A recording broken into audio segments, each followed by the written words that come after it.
C. Coleman, author, and it is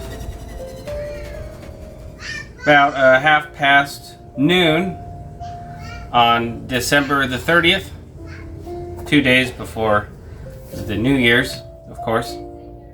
In this video, we are going to be talking about the concept of the control structure cabal plan for the next year 2025, what they plan to do in terms of the fiscal currency system, and also how they plan on essentially reviving the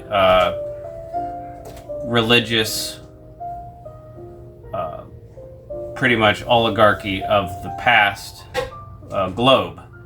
Anyway, now when we talk about this cabal, this organization of banksters, if you will, there's a few elements that are required to conceptualize the group and how they operate, how they think.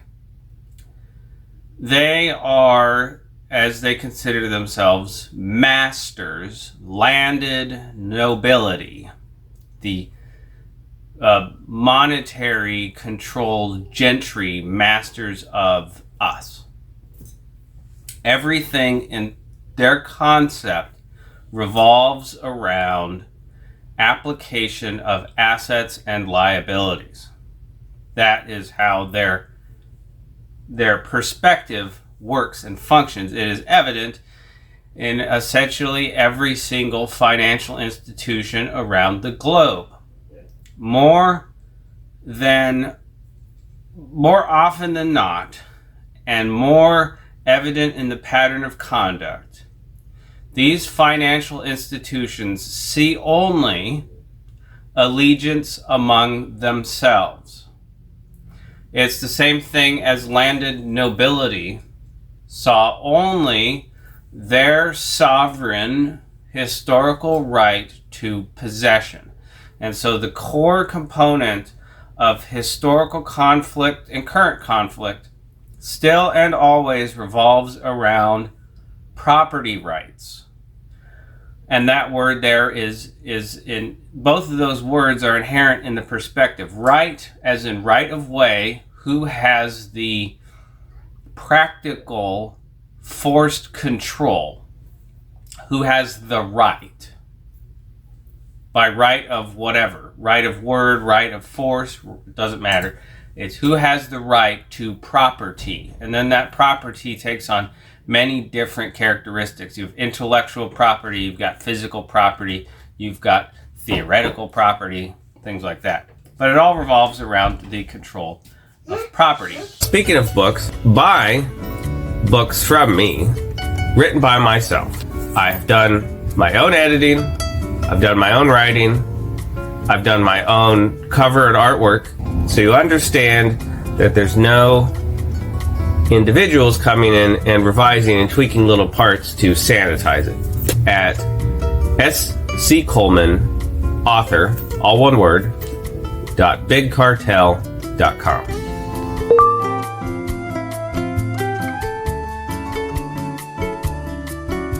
So the first thing that we should look at when we're deciphering this plan for the next year is the concept of the US dollar.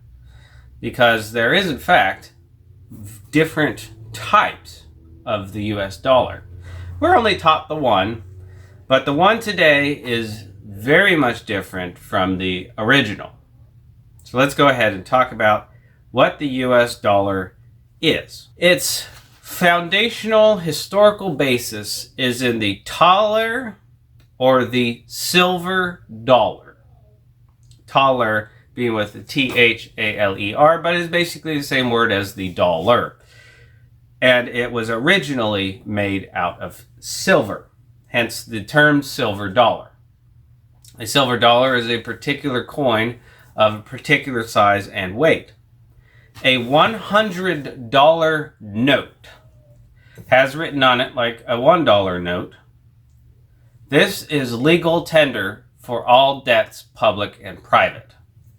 What that means, or what it used to mean, because now it means nothing. What it used to mean was you would take your $100 note and you would tender it to the silver holder. A note holder is one who loans a quantity of something to someone and then receives a note that when they want that thing back that they loaned, they go and tender that note. They did not move the US dollar off of the silver standard. That is the repeated phrase. When we went off the gold standard, when we went off the silver standard. What they did was they stole silver and gold that was loaned to them so that those who kept the bearer note of, say, 100 silver dollars could not then go and tender it because there was nothing to repay. They had moved the gold and silver out of the country to somewhere else. And thus, the tender value of the US dollar note was lost and became a simple trade exchange medium.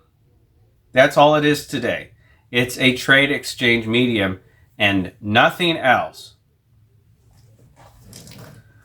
So that's what we need to understand in reference to the US dollar, what it actually is today. It's enforced through regulation and people's faith in its value and nothing else. You cannot take your $100 bill and go and tender it for silver because it's essentially a bait and switch. Actually, it's theft. You have people originally who go and deposit a certain quantity of gold or silver. As the Constitution stipulates, all debts must be paid in gold or silver.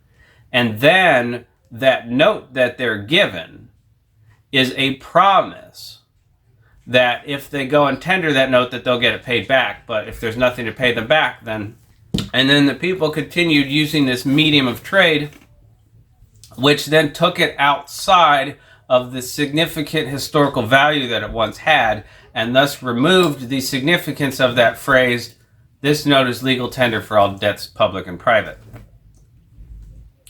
So that is what we need to get into our brain. We aren't note holders anymore. So who is the note holder? The note holder can also be called a loan holder.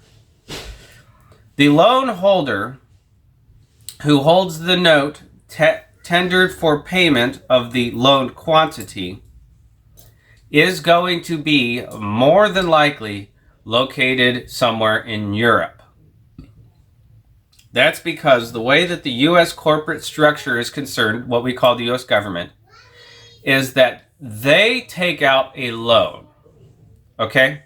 They take out a loan from somebody else. And then those people get a note that when they want to tender that note, they get paid what they tendered it in. And so the gold and silver originally that we were the note holders for, the false corporate government used that gold and silver that they had in reserve here that we had loaned them, or our ancestors had. And they used that as the basis to take out a loan, except they used it as collateral for a foreign loan where our national debt comes from. And then those note holders, those foreign note holders, they went and tendered their notes with interest. But they couldn't be made whole because they had interest on those notes. And this, of course, was done without it was just the people in the mechanism doing it, right? Nobody else was aware of it. And so then all of that gold and silver got paid up as collateral for the called-in notes. And then the false corporate government again took out a loan, except this time what they used as collateral was future taxation revenues of the citizens. That is different than just selling us out. That is putting us up, essentially speaking, as collateral ourselves, as humans. That's something you do with, say, a slave. When a human being is considered property, that is the only time that you can put another human being up as collateral. Obviously, they're not going to do it like that in your face. They're going to do it by promising future revenue from taxation. Essentially speaking, promising our future labor as the collateral. And they keep taking out these loans, and and so the note holders today are foreign to the U.S., and the individuals operating in the U.S. are doing so out of the interest of paying those note holders. We are not the note holders. That is the exact practical switch that happened. That is a particularly important element of treason. Of course, they would argue that that's not treason and doesn't fit the constitutional definition of treason, but they're also the ones that would argue that the Constitution is their intellectual property because they own everything via the loan that they proffered. Unlawfully, of course, but that requires essentially adjudication and the claim to be contested. That's the other thing. If there's none to contest the claim, then the claim stands out of fact alone. These note holders, these four note holders, right, of which the banking system, the monetary globalist financial structure, of which these banks all owe allegiance among each other and to no one else, they are going to issue global notes. These global notes that they will issue will be loaned in quantities to governments, which essentially what they do is they take out a global note and say it's worth 100,000 US dollars. So the two main documents I'm looking at here, one is from the Deutsche Bank out of Germany, of course, and also Singapore and New York City. Well, it's the Federal Reserve Bank of New York City that will be essentially the securing element. Another word they use for these are securities, but the important element to note is these are global banking notes, right? They are essentially a master note over the US dollar, and each one is hypothecated into existence, meaning fraudulently placed out of thin air. They just declare it a certain value. So here's what that does. Oh, and then of course the other one is related to the Luxembourg Stock Exchange. So what they're going to do essentially is they're going to cause foreign elements are going to cause in the United States hyperinflation by printing notes in quantities of excessive value in the US dollar and taking out the global trade medium of the US dollar, and also in essence isolating the United States. This is the practical way they're doing it. They're going to release these global notes to do that, to essentially isolate the United States economically and drive up the price of everything to insane levels. Say $10,000 sandwich at Subway. So apart from that, of course, the printing of the global note to specific individuals, they have a prohibition on these notes being sold to U.S. citizen beneficial owners. This ties into the FinCEN, or Financial Crimes Entity, recent requirement for individuals to file beneficial ownership of corporations, of companies. No company, right? That's the big thing. No company with U.S. person beneficial ownership will be allowed to purchase these notes offered in terms of U.S. dollar value. And so in this context, you understand the U.S. dollar is not controlled by U.S. persons. That is possibly the most important element. The U.S. dollar itself is controlled externally out of Europe. And of course, this global structure mechanism does not need to reside in any one place. They always function globally in the same way. And they're doing this, they're just continuing their operations, shall we say. Now, the other element that will happen with the United States specifically, but is likely to happen around the globe as part of the restructuring plan, has to do with insolvency. When a corporation goes insolvent, there's one of two options they do. They declare insolvency and then they go through the bankruptcy courts, which are essentially banks themselves. Those banks will then likely assign a third party to sell off the assets to attempt to recuperate something to the creditors of the company, the reason why they're insolvent. Now, the other thing that can be done is the entity can be put into administration. And then something called an insolvency practitioner will be elected, will be chosen to essentially try and rescue the entity by cutting costs and streamlining it down and then attempting to turn a liability into an asset.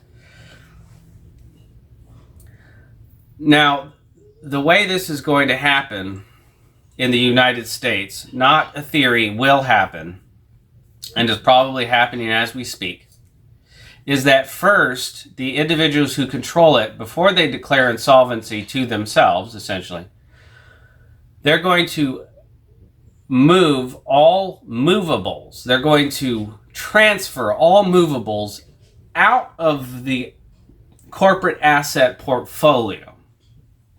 They've already moved out the oil reserves from the United States.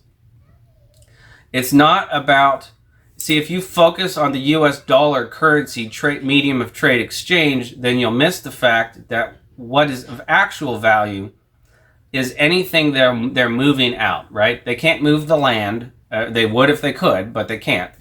But they can move things like oil refinery or oil reserves, food reserves, grain stock, right? And that's, of course, where the original term stock comes from. In old Prussia, the Prussian entity of bureaucracy retained grain stocks and made them resilient to economic upheaval. When there was a grain shortage, the grain stocks would be used to keep the price of grain stable by selling at a lower rate. And these stocks were specifically maintained only for keeping the price of grain stable.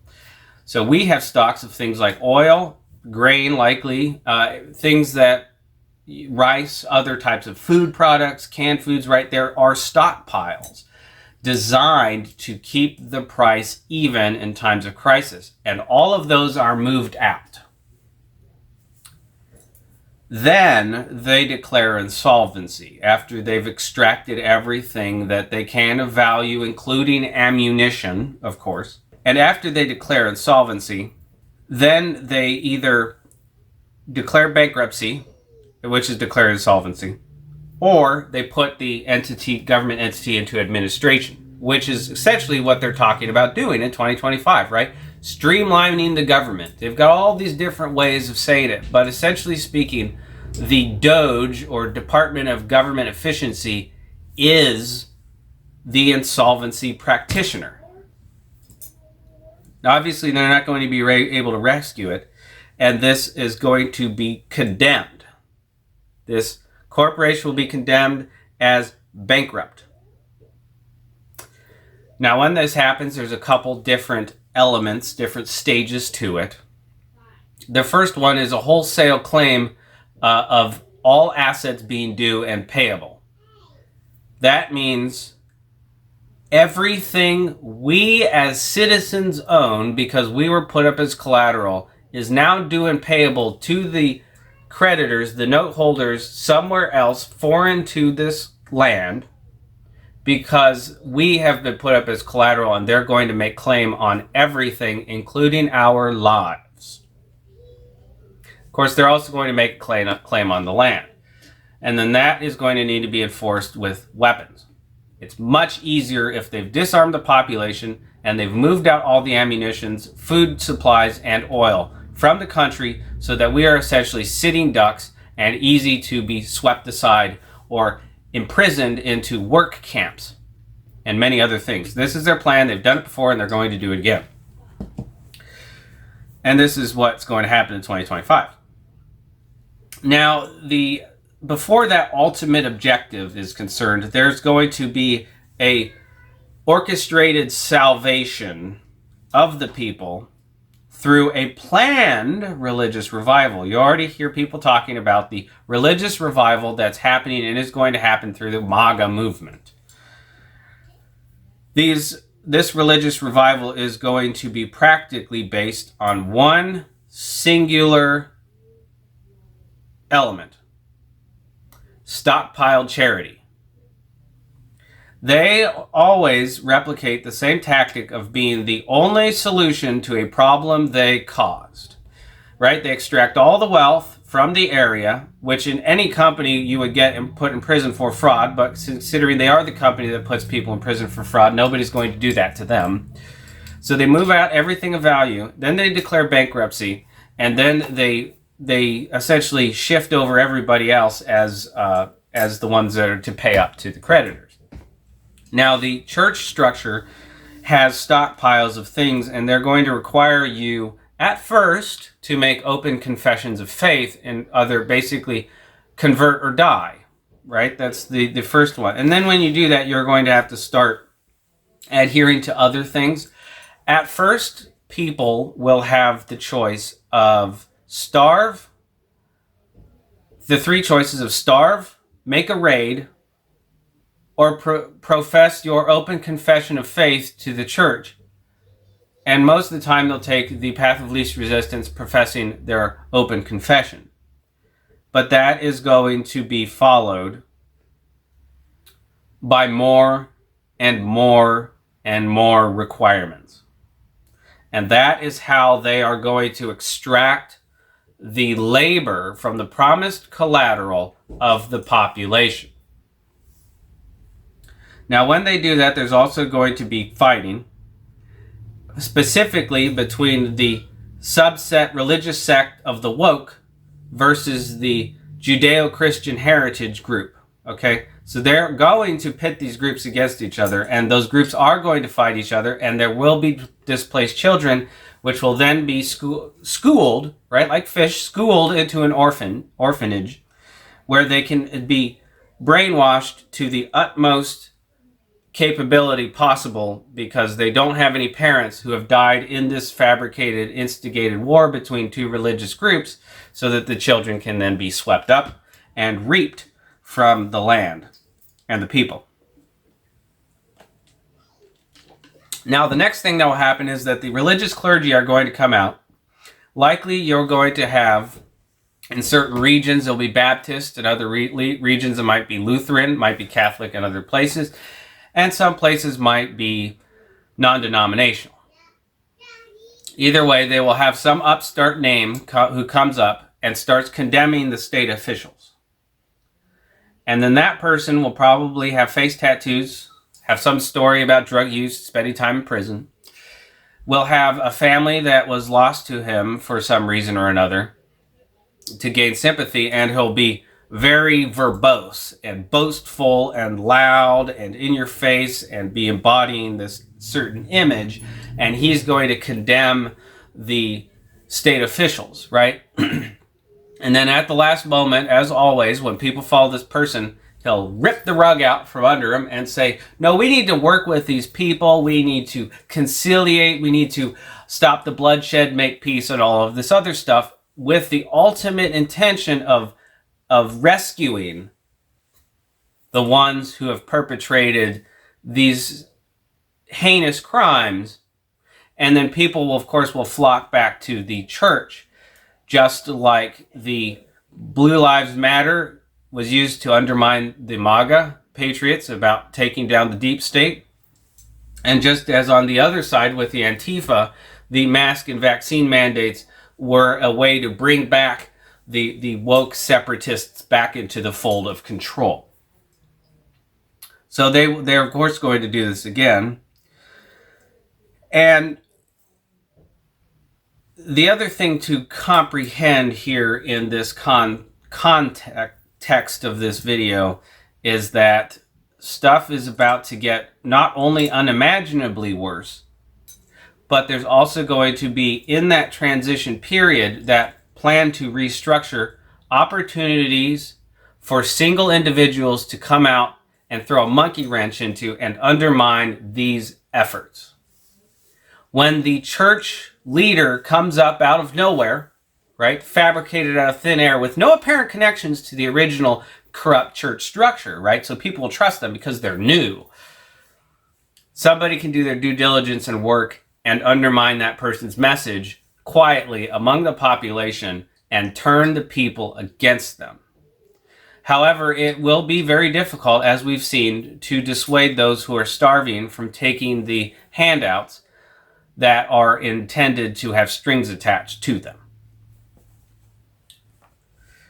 So the next thing, the next element is that in all of my research, I've noticed the pattern that a lot of major heads of corporations and stockholders are originating from Switzerland, specifically, with obviously no connection to the Vatican at all. That's sarcasm. Yes, there is a connection to the Vatican. So these Swiss, the newest name that has come up is something called, an entity called the I Am Oberstand family. Now that's really spelled really weird because it's like I'm Oberstand, but the apostrophe or the accent mark that separates I and M to make I am unified together is actually between I'm and Oberstand. I'm Oberstand owns a major share in a corporation that is publishing these notes, and this corporation is essentially the parent of the most controlling mechanism in the fabrication of fasteners. Huge, and it says in their document that not only are they the main and only entity that makes fasteners, but of course they are heavily involved with the Department of Defense, and they control essentially that aspect of the defense industry. Now, obviously, they have their hands in all the different other pockets, but the important part to note is that this company was such a major status in fastener fabrication is essentially speaking the beneficial owning property of Swiss nationals. The I Am Oberstand family. So the other thing to consider in this context is when this chaos arises, every individual is going to be faced with the choice of what will their action be. That choice is made a lot easier when you have standardized legal documentation. So to put that into context, the military has legal standardization. This basically virtually makes military lawyers and attorneys obsolete and insignificant. The only reason why military attorneys and lawyers have any presence at all is because of the Uniform Code of Military Justice, which was placed around the 1940s and 1950s era. It's very, very well recent invention that is not actually applicable and is the only reason why there's such a thing as a JAG officer. Most legal matters in the military are done through legal standardized legal practice. What I mean by that in a practical manner is that you have a sheet of paper which is fill in the blank. The words are written out. All you have to put is the time, date, the location, and the names of the people involved. Everything else is written out to be done properly. And then all anyone has to do, such as with promotions. The legal standard of promotions was not written by UCMJ JAG lawyers. It was written a long time ago, and it's evident in the language in the first line. The first line is, whosoever shall receive these presents greetings. Something like that anyway. I think whosoever is actually wrong. Whomever, maybe, or he who shall receive these presents greetings. It's something like that. Either way, that's an old way of wording things. It's something that regular attorneys today cannot do. So this legal standardization is a very important element to the function of the military and to ensure that the military is not the plaything of a specifically protected licensed attorney class, which is how the civilian world works. Anything that is legal has to go through attorneys in the civilian sphere, whereas the most of the legal instrument and legal apparatus of the military is done regardless of rank, position, or understanding, because it's all standardized. You have fill-in-the-blank documents that you can work off of. So, I have designed a standardized legal form to apply the death sentence. Now, what I mean by that is this is not the death penalty. The death penalty is a particular phrase used by courts of equity. The courts of equity, constitutionally, are engaging in treason because they don't have the authorized capability to impose the death penalty. The death penalty is not a constitutional word. The Constitution talks about the protection of persons, papers, and effects from seizure, which has to do with arrest, and the forfeiture of life, liberty, or property without that it will not be done without due process of law. And the due process of law it's referring to is contained within the Constitution. The courts of equity are acting outside of the due process afforded by the Constitution, and they're using the term death penalty. A penalty, something being penal, as in the penal code, has to do with fines and forfeitures by a banking court attempting to administer the assets of foreign note holders. And so when they do this, they are essentially setting themselves up for constitutionally forfeiture of life. And that is the phrase to be used in a standardized, constitutionally allegiant document for the death sentence. So here I have written out, it is the decision of this sworn communal body, here convened at location and on date, to constitutionally decide the matter of person and charge in accordance with the constitutional sections. So you list out the specific sections in the Constitution itself. The constitutionally authorized body politique hereby decides the sentence of life forfeiture to be carried out by stipulated punishment in commensurate restitution to the constitutional community for such breaches of the Constitution and such acts requiring commensurate restitution, out of the hope that the injured parties will be made whole in some part, I believe should be added, by this authorized decision. Oath sworn to allegiance of the supreme law of the land, signed this day, and then the day, of the month, list the month, and the year, list the year. And then you list the names of those signed. And mind you, the important element here is that there's no specification of jury number. Jury is from the French jurer, meaning to swear an oath. It could be 1, it could be 3, 2, 5, 100. It doesn't matter. There's no number specification in the Constitution, unless, of course, they recently revised it and wrote that in there, in their fraudulent versions of the U.S. Constitution anyway. It could be a military commander because they have sworn an oath of allegiance to the Constitution. It could be a private in the Marine Corps, or it could be a private in the Army. All have sworn oaths to the Constitution. And it was a requirement that the decision be made by a jury, an oath sworn, and that the decision made by a jury is final. You cannot overturn a jury's decision under the Constitution. Jury decisions in the equity courts are overturned because those are juries of the equity courts and not the Constitution. So, the other thing to understand is that when you know what the enemy, what this cabal, financial globalist structure of which they only owe allegiance to themselves and to the administration of what they view as their property, is that responses can be formulated, but in many places they will be different. And some places are likely to hold enemies as hostages.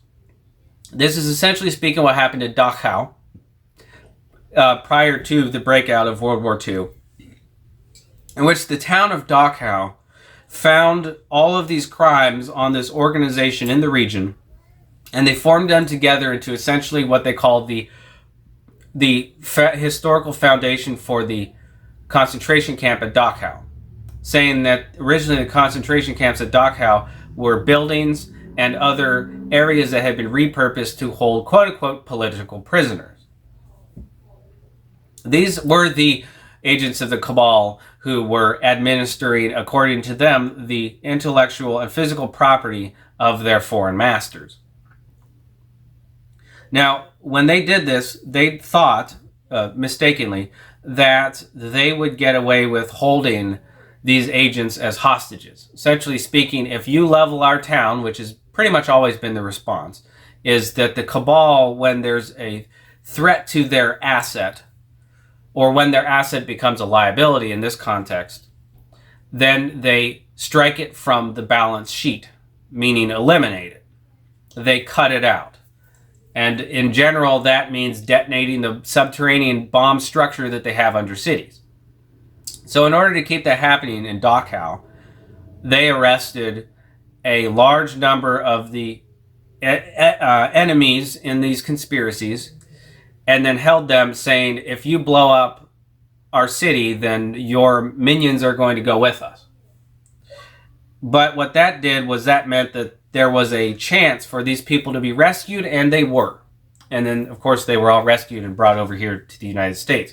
Now, this gets into the other element, which are the checks and balances system. The checks and balances idea does have to do with the balance sheet and assets and liabilities. Now, they know that certain assets will eventually become liabilities and thus must be struck. And before that happens, they usually try to cripple that asset before it becomes a full-fledged liability.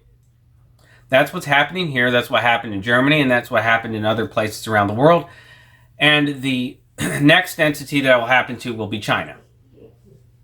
At least that's what the pattern suggests. But make no mistake that our enemy is not China. Our enemy is this globalist corporate structure, and it's the enemy of everyone. But of course, they see everyone as their property, and so they can't have enemies. You can't make an enemy of your cow, or your cattle, or your sheep, or your plants in your garden, right? Those are never going to be your enemies. They're only assets or liabilities. They either bear fruit or they don't, and if they don't bear fruit, and if they actively cause damage to your livestock, to your crop, then you cut them out. You burn them. So the major elements that are at play here have historically been the religious entities.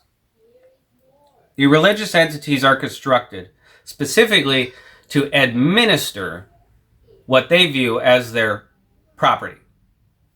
They're administering property. the three types of goods for alienation: pastoral, temporal, and spiritual. Now, the Lutherans essentially came up out of the wars of religion and are Protestant by confession. But there are actually essentially imperialist papists by another name. Papist being somebody who recognizes the sovereign control and authority over administering their property globally by the Vatican. That is a papist, which is different to, of course, a paperist whose existence is based around paper, basically. Now, the Lutherans started things in old Prussia that we see present today in the United States of America. Specifically, an individual named, one moment, bear with me, I have to look up on the notes. The name of the person was Spener. The guy's name was Spener. He's a Lutheran. He created a movement called the Pietists, allegedly. This is the official narrative. Now, the Pietists, their big thing was to make breakout Bible study groups. These groups tended to devolve into tribalistic combat and extremist viewpoints, which basically, not extremist viewpoints, but hot-headedness, emotions, which naturally fizzles out and causes a lot of chaos and different groups to pop up and then splinter out and all this other nonsense. But this isn't the only thing he did. He also set up orphanages, something called the Halle Orphanage in Potsdam, I think it was, or it was Magdeburg, I'm not sure. It was one of those areas over there. And set up various different mechanisms for, essentially speaking, turning the area into a financial asset to get their investment, essentially. And one of those are poor boxes, taking over control of the poor and vagabonds through a control mechanism, financial control mechanism, to corral children into these orphanages after being displaced from wars and cut a profit off of their labor, essentially, to set up various businesses, including a publishing house and a brewery and a pharmacy. And so all of these things are clearly related to this sort of administration of assets idea. And this is the history of Spener. He's the one who had the whole idea of the child-centric control, you leveraging children as your control mechanism, holding them as hostages, but also extracting their labor and intellectual property and their creativity and everything else. And then turning them, of course, into willing subjects for the future. Naturally, there would have been an element of pedophilia as well involved here, with child trafficking and other things that have been essentially stricken from our apparent record. So pietism was the old form of religious wokeness that we find present today in the so-called secular universities and atheist groups. They are doing the same things. They have breakout groups in the school system designed to create different little splinter tribal groups and things like that and cause so chaos. And it's the same thing they do in non-denominational churches with their Bible study groups, which aren't actually designed about studying the Bible, but rather indoctrinating people into a chaotic system designed to divide and conquer. And that's where we're going to have this rise of this sort of tension that we've been seeing brewing for the last 10, 20 years between the so-called New Woke movement and the traditional Judeo-Christian conservative groups. But they will equally be two faces to the same coin. Now, World War I and World War II are a current example to show this, but this is a replicating system. This is a long memory organization doing the same things they've done in the past. So this is not specific to America, it's not specific to Germany, and it's not specific to those that came before them either. It's the same thing that has happened to others in the past and will continue to happen again. Basically what happened is that Germany, like the United States, was set up as a military asset. As a military asset, they could be wielded against those who did not perform appropriately to the standards of the investment administration. The United States has been, for the past century or so, the military mechanism of the global financial structure under NATO, the North American Treaty Organization. But the purpose of that is to wield the U.S. as a weapon and eventually to cut the United States off entirely and set us up as the scapegoat for what we did under NATO. That's exactly what Prussia and Germany were. For World War I and before that, they were a cudgel to be wielded against those that stepped out of line. Ultimately, in World War II, they lost control. So the contrast between World War I and World War II is very evident in how it's presented. World War II is specifically addressed through the lens of the Holocaust, the alleged slaughter of 2 million Jews, or 6 or 4, depending on which narrative it is, but either way, it's always in the millions. More obviously than the population in many parts of the region. And that this Holocaust you should be religiously, unquestioningly controlled by. And it revolves around the fact that millions of Jews died. Well, even as a child, I always wondered why they focused so much on the death of the Jews, ethnic Jews in the time period, but they didn't focus very much on the death of different other groups, nor did they focus much on the deaths of people during World War I. It's not like a lot weren't slaughtered there for different, allegedly xenophobic reasons. Why did they focus so much specifically on this one region and one place and one time period? And why is that connected with all the different other groups that they demonized, like the Japanese, right? The Japanese didn't execute and massacre a whole bunch of Jews, yet they are connected through their alliance to Nazi Germany, right? And the same with the Italians. But there were many other groups that were allied with them, and they don't get focused on that much. But either way, the important thing to recognize there is that the reason why they focus so much on that time period is because they were very close to losing control. Death doesn't matter. It's very obvious that death has nothing to do with it. The World War I saw a whole lot of deaths, and they only gloss over that in history books. They don't really care so much about it. They care a lot more about World War II, specifically so-called Nazi Germany. That is because they lost control in that region, and they cannot lose control. That is the ultimate worst thing to happen, is they lose control. They would rather decimate the population, destroy the globe and everyone on it and every living thing than lose control. And the people who think like this and operate for these globalist financial institutions and for the administration of assets of individuals that think like this are in everybody's neighborhood. They live down the street. And they always fall back on the victim mentality, we're your friends. Why are you doing this to us? Why are you persecuting us? Where does all this anti-Catholic sentiment come from? So they always have the fallback, the ingrained and trained mechanism ready to go when inevitably the consequences come to rest at their front door.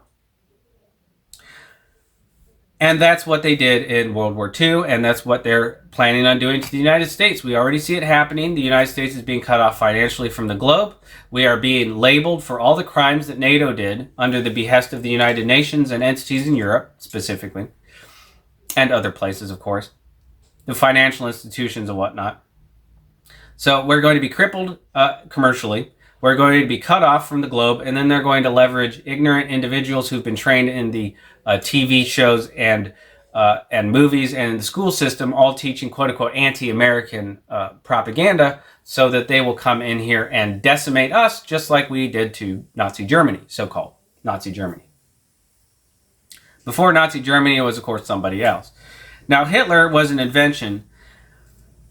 It's likely that whoever that guy was who was talking in some of them coherently and not shouty, yelly, all that stuff, went by a different name. We don't know who he was or what he did.